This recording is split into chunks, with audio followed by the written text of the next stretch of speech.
Muy bien, mis queridos hermanos, nuevamente muy buenos días para todos. Hermanos, quiero pedirles que me acompañen en sus Biblias a Juan capítulo 7, que fue el texto que leyó nuestro hermano Giancarlos hace un momento. Juan capítulo 7, versículos 10 hasta el versículo 24. Como sé que para algunos hermanos en su orden es importante tener un título, antes de que se me pase lo menciono. El título de este sermón es Juzgad con justo juicio. Repito, juzgad con justo juicio. Dicho esto, leamos la bendita palabra del Señor. ¿Estamos listos? Amén. Juan 7, versículo 10 en adelante. Pero después que sus hermanos habían subido, entonces él también subió a la fiesta, no abiertamente, sino como en secreto. Y le buscaban los judíos en la fiesta y decían, ¿dónde está aquel? Y había gran murmullo acerca de él entre la multitud. Pues unos decían, es bueno, pero otros decían, no, sino que engaña al pueblo. Pero ninguno hablaba abiertamente de él por miedo a los judíos, por miedo a los judíos, versículo 14. Mas a la mitad de la fiesta subió Jesús al templo y enseñaba. Y se maravillaban los judíos diciendo, ¿cómo sabe este letra sin haber estudiado? Jesús le respondió y dijo, mi doctrina no es mía, sino de aquel que me envió. Versículo 17. El que quiera hacer la voluntad de Dios, bueno, noten esto, ese conocerá si la doctrina es de Dios. Y si yo os hablo por mi propia cuenta. El que habla por su propia cuenta, su propia gloria busca. Pero el que busca la gloria del que le envió, este es verdadero, y no hay en él injusticia. ¿No os dio Moisés la ley, y ninguno de vosotros cumple la ley? ¿Por qué procuráis matarme? Respondió la multitud y dijo, demonio tienes, ¿quién procura matarte? Jesús respondió y les dijo, una obra hice, y todos os maravilláis. Por cierto, Moisés os dio la circuncisión, no porque sea de Moisés, sino de los padres. Y en el día de reposo, circuncidáis al hombre.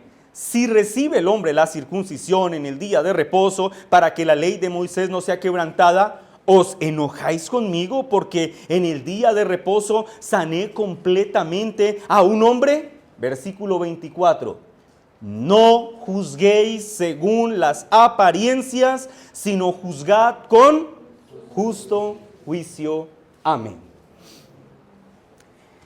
Un 18 de abril del año de 1521, Martín Lutero fue llamado a retractarse ante las autoridades políticas y religiosas de la época de las grandes afirmaciones que había hecho en sus escritos contra Roma.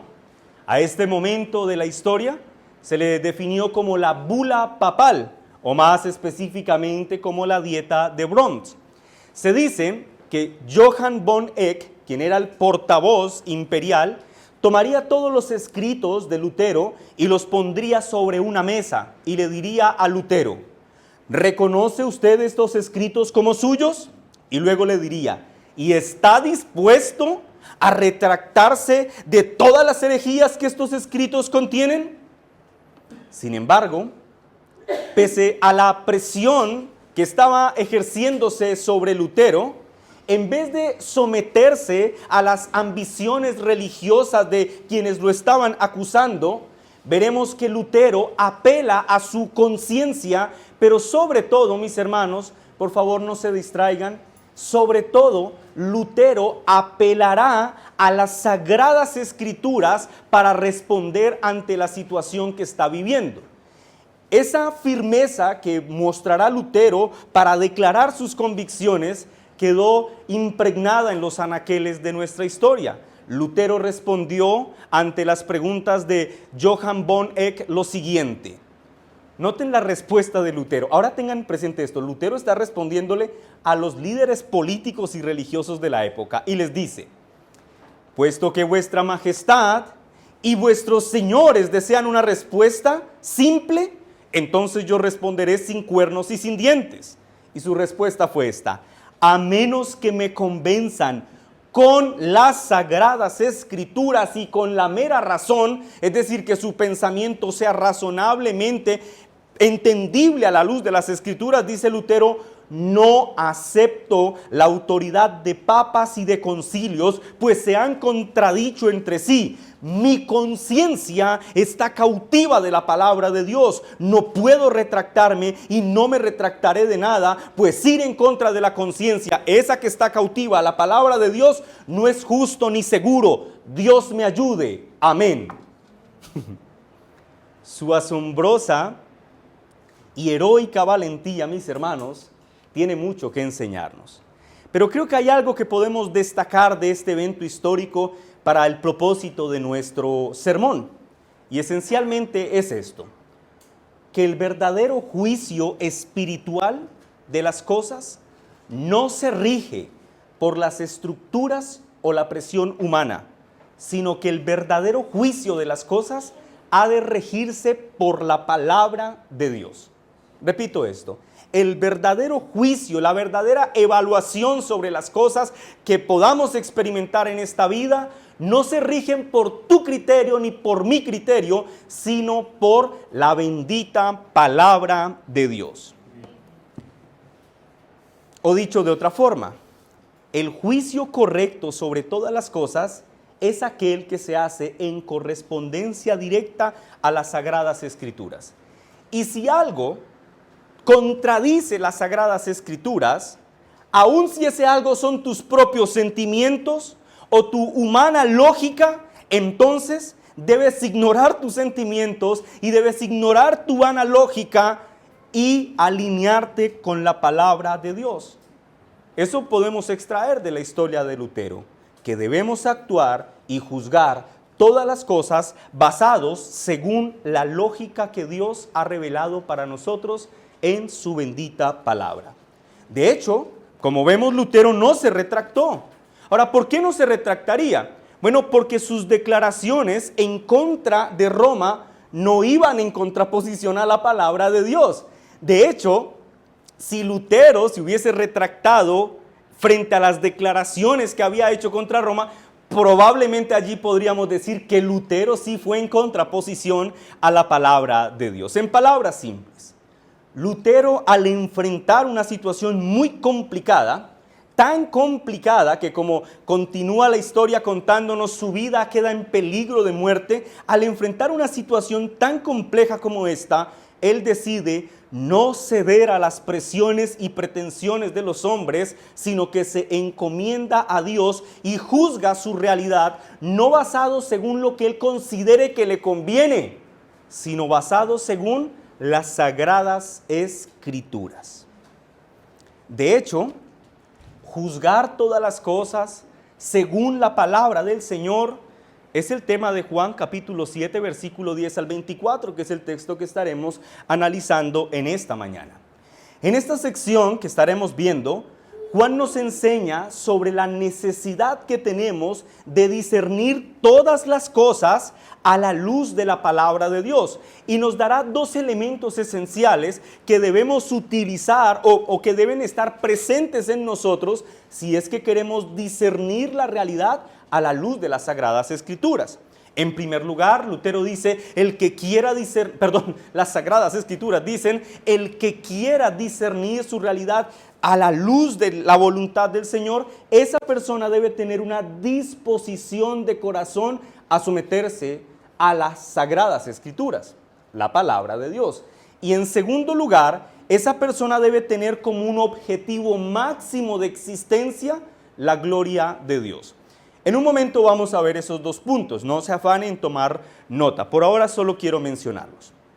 Ahora bien, para entender cómo es que la obediencia a la palabra de Dios y una disposición a vivir para la gloria de Dios son los elementos que Dios utiliza para que podamos discernir la verdad de las Escrituras y poder juzgar la realidad según las Escrituras, para entender eso, vamos a dividir nuestro texto en tres partes. No se pierdan con todos los detalles, usted preste atención a cada uno de los puntos y yo sé que esto va a quedar muy claro. El primer punto va desde el versículo 10 hasta el versículo 13. Juan 7, versículos 10 hasta el versículo 13. Como es usual con Juan, Juan provee un contexto circunstancial. Y yo a este punto lo titulé Jesús llega a Jerusalén. Vamos a leer el texto, versículo 10 al 13. ¿Estamos allí, hermanos? Amén. Leamos la palabra del Señor. Pero después que sus hermanos habían subido, entonces él también subió a la fiesta, no abiertamente, sino como en secreto. Y le buscaban los judíos en la fiesta y decían, ¿dónde está aquel? Y había gran murmullo acerca de él entre la multitud, pues unos decían, es bueno, pero otros decían, no, sino que engaña al pueblo. Versículo 13, pero ninguno hablaba abiertamente de él por miedo a los judíos. Recuerden, mis hermanos, que en la escena inmediatamente anterior a esta que acabamos de leer, Jesús decide no ir a Jerusalén cuando sus hermanos le dicen que vaya. ¿Por qué? Porque recuerden que los hermanos de Jesús tenían motivos materialistas y terrenales, y esos motivos impíos eran lo que estaban moviéndolos a ellos para que ellos le dijeran a Jesús, sube a Jerusalén para celebrar la fiesta de los tabernáculos. Pero Jesús no sube con ellos, sube después, demostrando, como lo vimos en el sermón anterior, que la agenda divina no está gobernada por las pretensiones o presiones de los hombres, sino que la agenda divina, la agenda de Jesús, estaba gobernada por la divina voluntad del Dios Padre. Sin embargo, Juan nos dice que una vez que los hermanos partieron, probablemente en una tradicional caravana de peregrinos, porque recuerden que en cuanto había una fiesta de carácter nacional, todos los judíos se desplazaban para ir a celebrarla, y en tanto iban desplazándose, cada vez más personas se iban uniendo. Así que iban centenares de personas, grupos de centenares de personas caminando a Jerusalén. Probablemente los hermanos se fue con una de estas caravanas. Luego el texto nos dice que Jesús no se va con una caravana, que Él llega después. De hecho, podemos intuir que tuvo que haber sido muy discreto en su desplazamiento, porque Juan nos dice que Él, cuando llega a Jerusalén, llega como en secreto. No en secreto, sino como en, dándonos a entender que Jesús en sus acciones trató de ser muy discreto. ¿Y por qué Jesús, la persona más popular de ese momento, tendría que actuar como un hombre discreto? Bueno, porque Él no quería ponerse en un peligro innecesario. Recuerden que desde Juan capítulo 5, cuando Él sana al paralítico en el estanque de Betesda, los judíos se han propuesto algo. ¿Lo recuerdan? Matarlo. Y en el sermón anterior vimos que cuando decía que ellos procuraban matarle, esta expresión significaba que ellos constantemente lo estaban buscando y preguntando por su ubicación para poderlo capturar y posteriormente ejecutar. De hecho, en el versículo 11 que acabamos de leer, vemos que los judíos, antes de que Jesús llegue a la fiesta, porque ya como que ellos intuían que Jesús iba a ir a la fiesta, empiezan a preguntarle a la muchedumbre si saben en dónde está Jesús, si lo habían visto. ¿Y para qué querían saber dónde estaba Él? ¿Para saludarlo? ¿Para tener un trato cordial con Él? ¿O tal vez invitarle a tomar un buen café? No, mis hermanos, estos hombres tenían intenciones criminales y asesinas en contra de Jesús. Y luego Juan nos dice que aún antes de que Jesús llegue, en el versículo 12 y 13, el solo nombre de Jesús ya estaba generando un gran interés entre la muchedumbre. Probablemente porque ya habían escuchado de las obras de Jesús o por el hecho de ver a todos los líderes religiosos preguntando por Jesús. Bueno, ya esto generaba una reacción, una expectativa en la multitud, al punto que algunos de ellos, o más bien la multitud, murmuraba. Esta expresión murmurar hace referencia a que ellos hablaban en tono bajito cuando de Jesús se trataba el tema. Si vamos a hablar de Él, hablemos bajito. De hecho, el texto en griego hace referencia, o la imagen que transmite, es la de dos hombres que se paran en una esquina, uno a un lado sin mirar al otro, y el otro mirando para otra parte y hablando pasito para que nadie se dé cuenta de que están charlando. Y el versículo 13 explica por qué. Porque dice, pero ninguno hablaba abiertamente de Él. ¿Por qué? por miedo a los judíos. Es decir, ellos tenían mucho miedo a las represalias que pudieran tomar los del Sanedrín en contra de él. Por esa razón, ni los que decían es bueno, ni los que decían es malo, se atrevían a dar una opinión pública de Jesús. Porque si en el mejor de los casos se les descubría hablando de Jesús, podrían ser echados de la sinagoga, en el mejor de los casos, lo cual ya era terrible, porque recuerden que esta gente se ha desplazado hasta Jerusalén para celebrar la fiesta de los tabernáculos. Pero en el peor de los casos, podrían recibir consecuencias físicas o consecuencias económicas. Es como diría William Hendrickson, la temida maquinaria política de Jerusalén era muy poderosa, y ciertamente lo era. Las personas tenían miedo. Fin de la primera escena. Escena número 2, versículo 14 hasta el versículo 23. Aquí vamos a pasar la mayor parte del tiempo del sermón. Yo titulé a esta escena La autoridad de Jesús y la incredulidad humana. Repito, la autoridad de Jesús y la incredulidad humana. ¿Estamos allí, hermanos? Versículo 14. Amén. Muy bien, dice la palabra del Señor. Mas a la mitad de la fiesta subió Jesús al templo y enseñaba.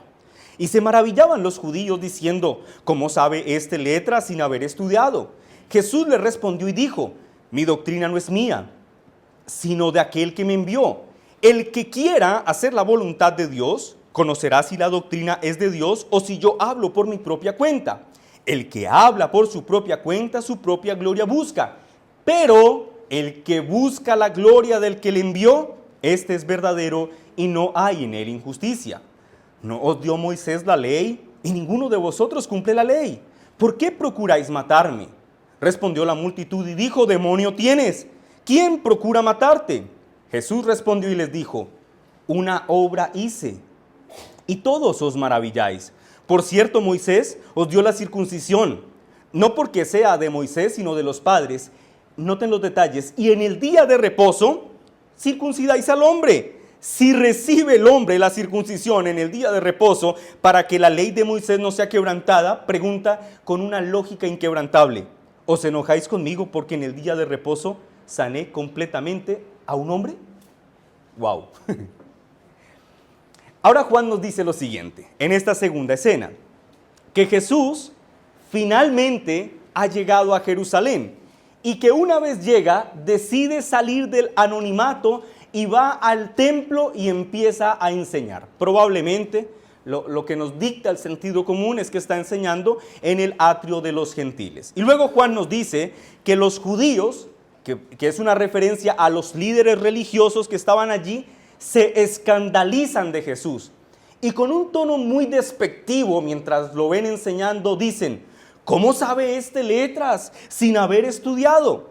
Noten, ellos están horrorizados porque Jesús, un hombre que ellos saben que no ha recibido instrucción en las escuelas rabínicas, ahora está parado frente a un grupo de personas en el templo de Jerusalén, en el atrio de los gentiles, y les está enseñando. Y la lógica les está enseñando a estas personas. Y la lógica de los líderes religiosos que están acusando a Jesús es que Jesús no puede enseñar porque él no tiene las credenciales académicas que se necesitan para poderlo hacer y que por lo tanto todo lo que Jesús diga tiene que ser desestimado. ¿Por qué? Porque su nivel académico no ha sido certificado. En otras palabras, según el sistema académico de estos hombres, Jesús no era un hombre bien formado. Y por eso todo el versículo 15 debe leerse como dicho en un tono peyorativo, ofensivo en relación a Jesús. Y esto, mis hermanos, sin duda es una situación sumamente irónica. Judíos, materialistas y legalistas están tratando con desprecio a el Verbo encarnado de Dios. Ahora, frente a este menosprecio que hacen sus opositores, Jesús responde, y me gusta mucho la forma en la que él lo hace, porque como es usual en el Señor, no responde con tibiezas, ni tampoco diluye la firmeza de su mensaje, más bien lo afirma y les dice en el versículo 17 y 18. Hermanos, esta es la clave para entender el texto, presten mucha atención. Versículo 17, noten los elementos. El que quiera hacer la voluntad de Dios, ese, ¿qué pasa con ese? Conocerá si la doctrina es de Dios o si yo hablo por mi propia cuenta. El que habla por su propia cuenta, su propia gloria busca. Pero, ¿qué dice? El que busca la gloria del que le envió, este es verdadero y no hay en él injusticia. Estos dos versículos son claves, mis hermanos. En ellos, el Señor va a estipular los dos requisitos que debe tener una persona o que debe reunir una persona si es que desea discernir si la doctrina de Cristo es cierta o no. ¿Cuáles son los elementos que menciona? Primero, Jesús enseña que quien quiera juzgar sus enseñanzas y su autoridad, en primer lugar, debe tener una disposición mental y emocional para someterse a la voluntad de Dios.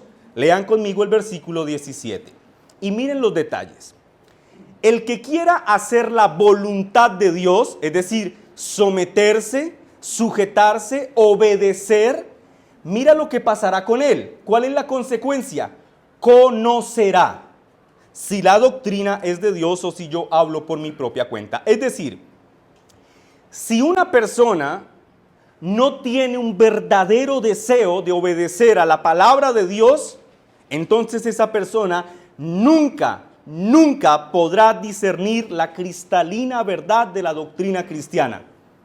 O dicho de otra forma, ningún hombre que no esté dispuesto a someterse a la palabra de Dios podrá discernir con precisión la verdad de salvación que hay en Cristo Jesús. Pero si un hombre se hace libre de sus prejuicios, si un hombre se hace libre de sus presuposiciones mentales y aún de sus propios deseos y con una actitud humilde se acerca a Dios y con una clara disposición de someterse a su voluntad se acerca a Él, bueno, ese hombre, de acuerdo a lo que vemos en este texto, ese hombre bendito debe tener la certeza de que Dios iluminará ante sus ojos la verdad de salvación que hay en Cristo Jesús, su unigénito Hijo.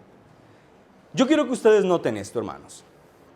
El texto esencialmente está enseñando que quien se somete a Dios conoce la verdad de Dios. Voy a repetir esto.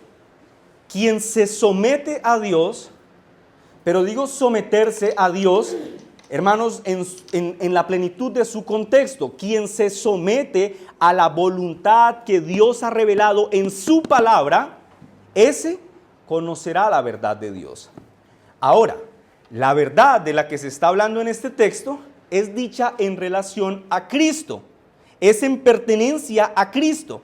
En otras palabras, un verdadero cristiano debe tener un entendimiento correcto, doctrinalmente puro y recto de quién es Cristo para poder tener el beneficio de la vida eterna. Me voy a explicar. Un hombre no puede ser salvo si no logra definir en su corazón quién es Cristo según las Sagradas Escrituras. ¿Me hago entender? Por ejemplo, para una persona Cristo puede ser una figura históricamente admirable. Para una persona Cristo puede ser un gran referente moral, pero eso no lo hará salvo. Si esa persona no logra ver en Cristo al unigénito Hijo de Dios, al Verbo encarnado que es Dios, si esa persona no logra ver eso, entonces esa persona no será salva. En síntesis, la obediencia a la voluntad del Padre, noten el orden, obediencia produce conocimiento verdadero del Hijo. Luego ahora escuchen esto, un conocimiento verdadero del Hijo hace que en el corazón del creyente florezca amor hacia el Hijo. 3 elementos esenciales que componen la vida cristiana: obediencia, conocimiento y amor hacia el Hijo.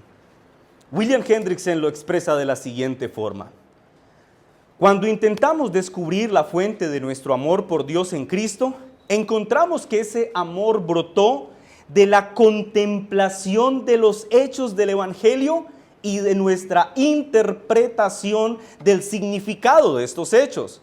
¿Sí lo ven? Del conocimiento. Pero Hendrickson aquí hace lo que yo considero una muy necesaria aclaración. Lo cito.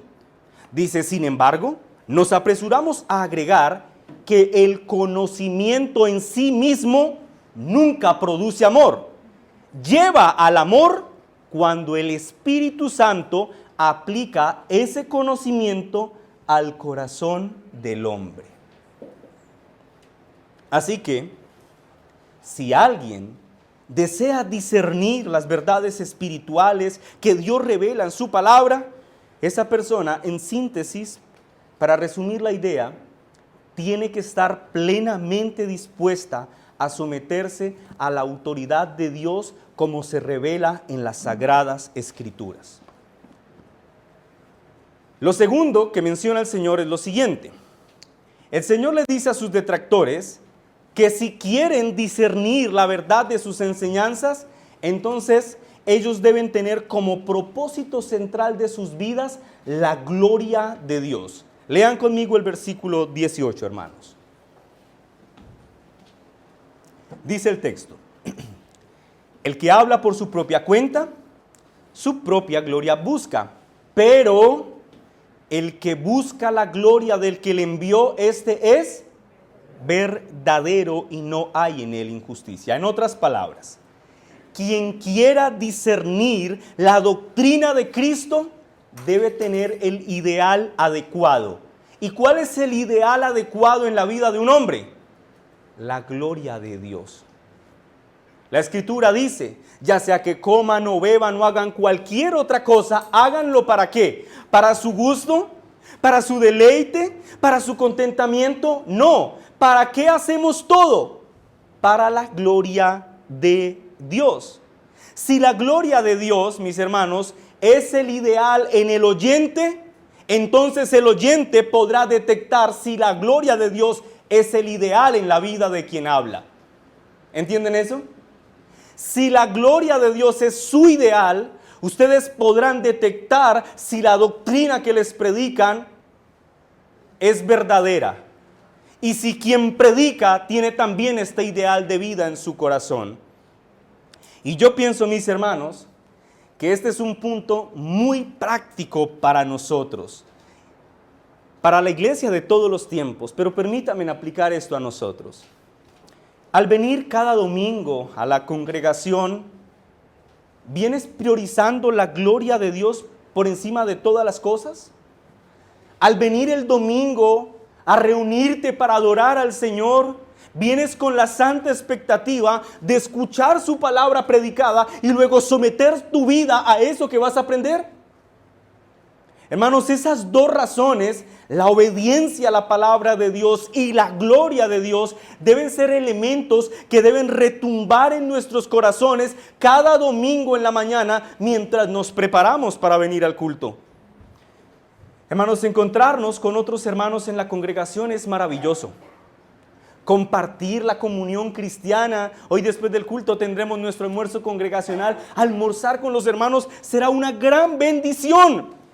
Es un beneficio la comunión cristiana, desde luego, pero escúchenme, mis hermanos, el beneficio no puede estar por encima de la prioridad y el deber. Ninguno de nosotros debería olvidar que hemos venido a este lugar a tener un encuentro personal con nuestro bendito Dios, que su gloria es nuestra máxima prioridad y que el anhelo de nuestra vida es someternos humildemente a su bendita palabra. De hecho, pienso yo que esto también es muy práctico en torno a la forma en la que nosotros evaluamos a las iglesias y a sus maestros. Muchos, con una actitud muy parecida a la de estos líderes, suelen evaluar a las iglesias y a sus maestros por lo que es superficial. Yo he escuchado a lo largo de los años, en diferentes contextos, cosas como: no me agrada la iglesia por sus sillas, por el color de las sillas, por la amplitud del lugar de reunión o por la decoración. Y la máxima: no me gusta la iglesia porque el tono de voz que tiene el pastor no es de mi agrado, ya sea porque es muy alto o porque es muy bajo. Pero en realidad, mis hermanos, todas estas formas y otras más que podríamos usar de ejemplo no son más que formas mundanas que lamentablemente muchos usan para evaluar si una iglesia es una buena iglesia o no lo es. Si se encuentran con buenas sillas, muy cómodas y muy acolchadas y con amplios auditorios, entonces muchos entenderán que ese es un buen lugar, aun cuando la verdad no sea predicada en ese lugar. Pero no ha de ser así con aquellos que están dispuestos a someterse a la voluntad de Dios y que tienen la gloria de Dios como el ideal más elevado en sus corazones. Para estas personas, el color de las sillas o la apariencia física del ministro o la comodidad para parquear el carro o la moto no es más que un asunto secundario que carece de valor si se le compara con lo que es verdaderamente importante dentro de la iglesia. Y lo que es importante dentro de la iglesia, mis hermanos, es que ésta esté comprometida con proclamar bíblicamente la verdad del evangelio y de exhortar a quienes asisten a que vivan a la altura de la verdad que ha sido predicada. Amén. Ahora bien, volvamos a Jesús y sus detractores. Podríamos decir que en esta amplia respuesta que el Señor le da a sus detractores, Él los está dejando al descubierto. Él está demostrando que estos hombres son unos hipócritas que no han hecho nada diferente con su vida, sino buscar su propia gloria. De hecho, como lo demostrará la narración, estos hombres estaban tan empeñados en su propia gloria y en promover sus propios intereses que 6 meses después de esta narración, estos mismos individuos estarían llevando a Cristo a morir en una cruz, demostrando que su aparente celo por la religión no era más que una hipocresía vestida externamente de pureza. Ahora yo quiero que ustedes noten algo muy importante que pasa aquí. A partir del versículo 19, el Señor va a ir más allá. Ya los confrontó por su hipocresía, pero a partir del versículo 19 va a meter el dedo en la herida, como decimos popularmente, porque Él va a confrontar la hipocresía de estos hombres haciendo referencia a la ley de Moisés, ley de la que estos hombres se jactan. De hecho, en el capítulo 9 de Juan, ellos le dicen a Jesús: ¿tú qué nos hablas si nosotros somos discípulos de Moisés? Ellos se sentían muy seguros a la hora de hablar de Moisés, pero Jesús va a citar a Moisés para decirles: es que ustedes no lo han entendido.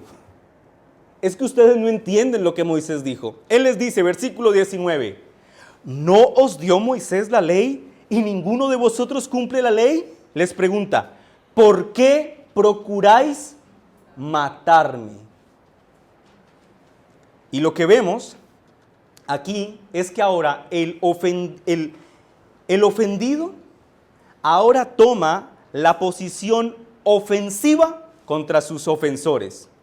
Y lo que Juan nos dice es que los líderes religiosos y parte de la multitud ahora se ofenden cuando Jesús les dice esto. Y le dicen: bueno, tienes que estar poseído por algún demonio para que digas estas cosas que estás diciendo.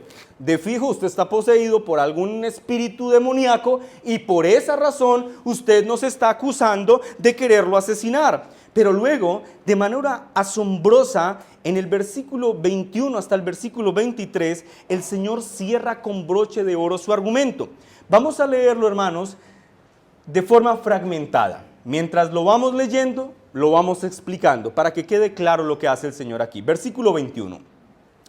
Jesús respondió y les dijo: una obra hice. ¿A qué está haciendo referencia? A la sanación del hombre paralítico que estaba en Juan capítulo 5 en el estanque de Betesda. Él les dice: una obra hice y todos os maravilláis. Recuerden, mis hermanos, que la expresión maravillar no fue como un wow, sanaste al paralítico. No, sino como un, ¿qué? Es una expresión de desagrado, de escandalizarse, de horrorizarse. Versículo 22. Por cierto, les dice, va a hablar de Moisés. Es como si les dijera, a propósito de interpretar bien la ley, Moisés os dio la circuncisión, no porque sea de Moisés, sino de los padres. Y noten esto, y en el día de reposo circuncidáis al hombre. ¿Entienden lo que les está diciendo? La ley de Moisés decía que cuando un infante nacía en el pueblo de Israel, ¿qué se tenía que hacer con él? Para hacer una señal visible de que él pertenecía al pueblo del pacto. ¿Cuál era la señal visible? La circuncisión. ¿Cuándo se hacía la circuncisión? ¿Cuando los padres del niño quisieran? A los 8 días. Y lo que Jesús, hermanos, esto es impresionante. Lo que Él les está diciendo es, ustedes circuncidan a los niños aun si los 8 días se cumplen en el día de reposo. ¿Lo ven? Y les dice, si recibe el hombre la circuncisión, versículo 23, si recibe el hombre la circuncisión en el día de reposo, para que la ley de Moisés no sea quebrantada, esa que ellos tanto defendían, les pregunta de forma impresionante, ¿no os enojáis conmigo porque en el día de reposo sané completamente a un hombre? Es como si les dijera lo siguiente, a ver, explíquenme en esto. ¿A ustedes les parece lícito cumplir con la ordenanza de la circuncisión, aun si esta coincide con el día de reposo? Pero les resulta muy escandaloso que yo haya sanado completamente a un hombre en el día de reposo, no solamente dándole pureza a un miembro de su cuerpo, sino sanando la totalidad de su cuerpo, y como lo vimos cuando estudiamos Juan capítulo 5, haciéndolo salvo. ¿Les parece eso escandaloso? Es como si les dijera, ¿sus acusaciones acaso no son ridículas? Desde luego, hermanos, el argumento de Jesús es irrefutable. Argumento que, por cierto, ya había sido dicho en Marcos capítulo 2, versículo 27, cuando el Señor dijo, mas el día de reposo fue hecho por causa del hombre, no el hombre por causa del día de reposo.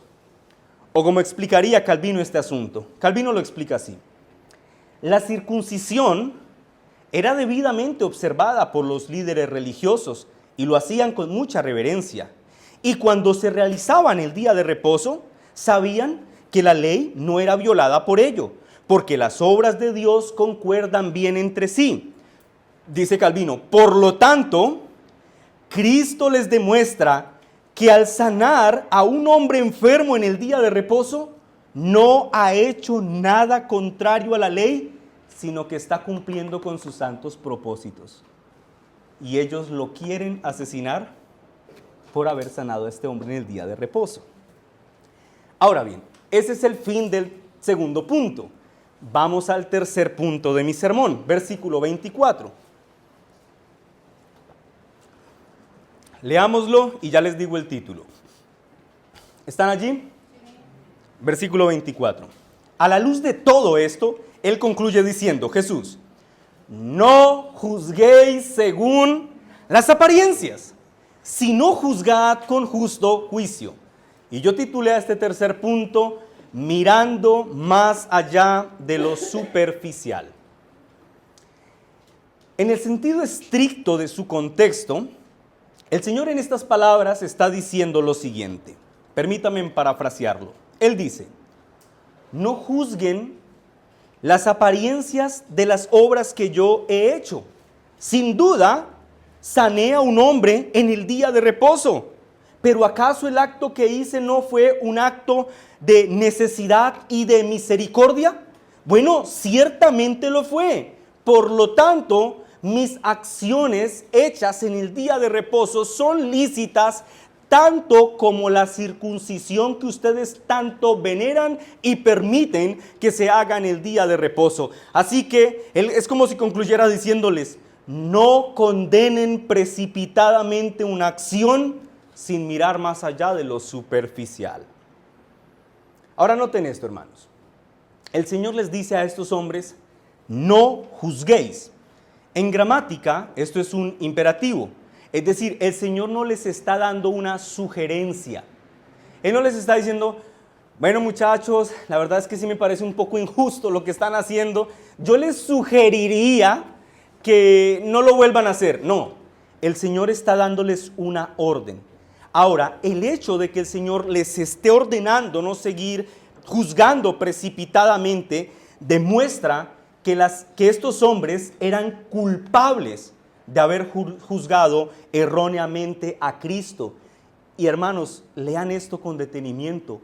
En un acto de misericordia adicional, Cristo les está diciendo a estos sus detractores que se detengan, que no sigan transitando por la insensatez de juzgarlo con error, sino que hagan un alto en el camino. Ahora bien, ¿cuál es el elemento central de esta exhortación final?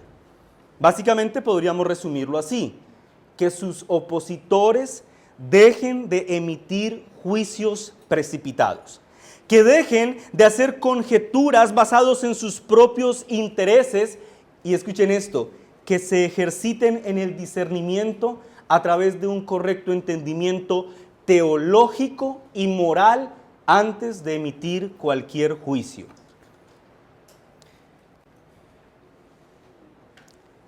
Vale la pena destacar, mis hermanos, que entre las muchas cosas que demuestra este texto, queda claro, mis hermanos, que para Dios es inaceptable el juicio precipitado que los hombres hacen contra otros hombres sin tener en cuenta su bendita palabra.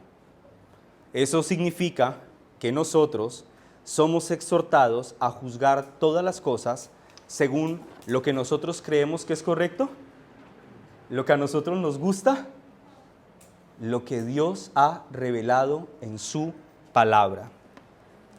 Así como estos hombres que están siendo reprendidos por el Señor mismo, yo pienso que si somos muy honestos, nosotros también estamos recibiendo una gran reprensión en estas palabras, recordándonos que la iglesia debe tener como norma esencial y central de su juicio lo que Dios ha revelado en su palabra y no las conjeturas o las preferencias de nuestro corazón.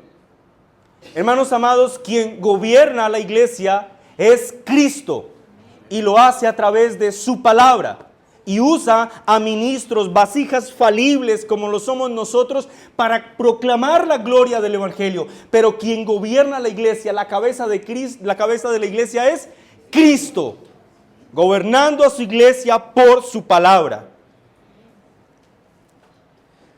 Y pienso yo, mis hermanos, que es evidente que la exhortación también tiene un carácter muy práctico, porque es muy común que los hombres juzguen algo como demasiado favorable o como demasiado desfavorable simplemente al observar las apariencias externas.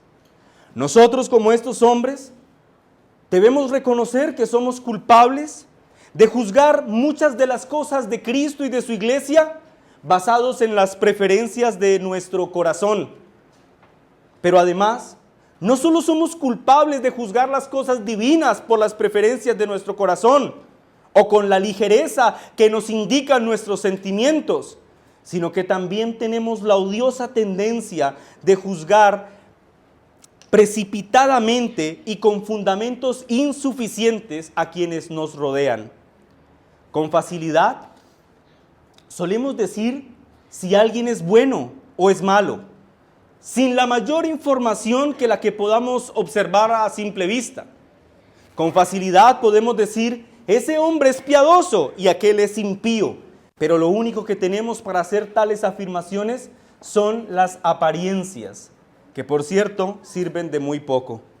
Así que, haríamos bien, mis hermanos, al recordar lo que enseña este texto, que podríamos decir que los malos no siempre son tan malos, y que los buenos no siempre son tan buenos como parecen ser, y que las acciones de los hombres no pueden ser juzgadas por nuestro criterio ni por el nivel de empatía que podamos tener contra quien se juzga, sino que nuestra opinión y nuestro juicio de Cristo, de su iglesia y de todas las cosas en general debe gobernarse por el temor de Dios y su bendita palabra. Nuestra realidad, mis hermanos, debe estar condicionada por el consejo divino y no por lo que nosotros consideremos que nos va a beneficiar más o menos. J.C. Ryle, de manera preciosa, comenta este asunto cuando dijo: un tiesto puede estar cubierto de dorado y lucir brillante por fuera. Una pepita de oro puede estar cubierta de tierra y parecer basura sin valor. Y agrega: que el Señor nos libre de juzgar precipitadamente por las apariencias. Hermanos, si hemos de hacernos una idea y un juicio sobre alguien o algo, hagámoslo, pero hagámoslo conforme a la verdad de las Escrituras y las evidencias que las Escrituras exigen. A modo de conclusión, vale la pena mencionar que es cierto que las Escrituras nos llaman a juzgar la realidad a la luz de ellas mismas. Luego, el razonamiento lógico que debe haber detrás de esta afirmación es que quien no conoce el contenido de la verdad no puede juzgar según la verdad. Quien no está relacionado con las sagradas Escrituras no puede juzgar su realidad si no la conoce. Luego, eso significa que nadie que no pase tiempo suficiente en la palabra de Dios podrá tener un juicio bíblico de las cosas. Por lo tanto, hermanos, si queremos ser contados entre los que juzgan con justa razón todas las cosas y entre aquellos que han sido ejercitados bíblicamente en el discernimiento como para contemplar la hermosura de Cristo, entonces estamos siendo llamados a pasar tiempo en la palabra del Señor, largo tiempo en la palabra del Señor. Hermano, hermana, pasa tiempo leyendo la Biblia. Pasa tiempo estudiando la Biblia. Pasa tiempo orando la palabra de Dios. E invierte suficiente tiempo meditando en las sagradas Escrituras. Porque a menos que tú puedas justificar tus acciones, tus decisiones, tus pensamientos o tus palabras por las sagradas Escrituras, si no lo puedes hacer, es mejor que te detengas antes de hacer cualquier cosa. Que el Señor nos conceda ser hijos obedientes, que invierten gran parte de su vida en relacionarse con la verdad del Evangelio. Amigos que nos acompañan en esta mañana, y por amigos me refiero a aquellas personas que saben a plena conciencia que no han tenido ese encuentro salvífico con Cristo, que hay cosas que les gustan del Evangelio, que hay cosas que cognitivamente entienden, pero recuerden que el conocimiento por sí mismo no salva a nadie, a menos de que el Espíritu Santo aplique ese conocimiento en el corazón, como ya lo hemos visto. Bueno, hablo a esos amigos. Quiero decirles una cosa. La palabra del Señor, en relación al no creyente, enseña que según el criterio de Dios, que es perfecto, ese hombre no arrepentido es culpable delante de Dios y digno merecedor de la condenación eterna. Ahora escúchame bien.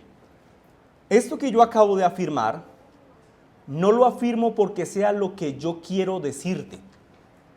Esto no me lo acabo de inventar. Esto es lo que la palabra de Dios enseña que ocurrirá con todo aquel que no se arrepiente y crea. Recibirá la justa condenación, la ira de Dios recaerá sobre él. ¿Sabes lo que acabo de hacer? No te he dado mi punto de vista. He juzgado tu realidad con un justo juicio, con un juicio santo, a la luz de la palabra de Dios. Y para la gloria de Dios, he anunciado lo que pasará contigo si no te arrepientes y crees. Por lo tanto, en esa misma línea de justo juicio que he anunciado para ti, quiero hacerte un cariñoso y urgente llamado al arrepentimiento y la fe. Mira, tú puedes salir por esa puerta pensando que la conferencia estuvo entretenida. Luego aclaro, esto no es una conferencia. O tú puedes salir pensando como de, oh, se demoraron mucho, voy tarde para almorzar. O tú puedes salir diciendo, qué pereza, ¿yo para qué vine? Pero tú también puedes asirte de estas palabras y aferrarte con toda confianza a aquel que murió en una cruz y que con justo juicio ha declarado que a todo aquel que se acerca a Él, Él no le echa fuera. Así que mi amigo, en el nombre de Jesús te animo a que vayas en arrepentimiento y fe delante de Cristo, aquel que con justo juicio juzga todas las cosas y que ha declarado que Él no dejará sin contestar a aquel que clame a Él, a aquel que toque la puerta. Que el Señor tenga misericordia de todos nosotros y sepa por su Santo Espíritu aplicar estas verdades a nuestro corazón. Vamos a orar, hermanos.